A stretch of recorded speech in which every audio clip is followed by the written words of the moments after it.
ఒక గ్రామం దగ్గర పెద్ద అడవి ఉండేది.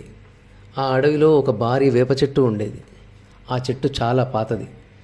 దాని నీడలో పక్షులు గూళ్ళు కట్టుకునేవి, జంతువులు విశ్రాంతి తీసుకునేవి, ప్రయాణికులు అలసట తెచ్చుకునేవారు.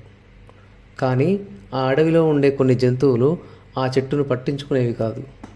ఆ చెట్టు వల్ల ఏమి ఉపయోగం అని అనుకునేవి. కాలం గడిచింది. ఒక సంవత్సరం తీవ్ర వేసవి వచ్చింది.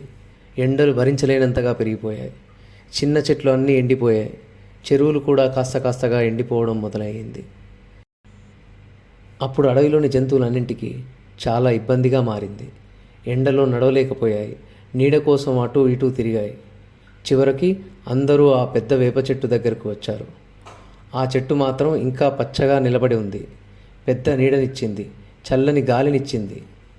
జింకలు, కుందేళ్ళు, కోతులు, పక్షులు అందరూ ఆ చెట్టు కింద విశ్రాంతి తీసుకున్నారు. కొందరు దాని కొమ్మలపై కూర్చున్నారు, కొందరు నీడలో నిద్రపోయారు. అప్పుడు ఒక చిన్న కుందేలు ఇలా అంది, మనకు కష్టకాలం వచ్చే వరకు ఈ చెట్టు విలువ తెలియలేదు. అది విన్న ఓ ముసలికోతి నవ్వుతూ ఇలా చెప్పింది, మనకు ఉపయోగపడే వాటి విలువ అవి లేనప్పుడు కాదు, ఉన్నప్పుడే గుర్తించాలి. ఆ రోజు నుంచి అడవిలోని ప్రతి జంతువు చెట్లను కాపాడడం మొదలుపెట్టాయి. కొత్త మొక్కలు నాటాయి, నీళ్లను పోసాయి. ఈ కథలో నీతి: చెట్లు మనకు ప్రకృతి ఇచ్చిన గొప్ప వరం. వాటి విలువ కష్టకాలంలో తెలుస్తుంది.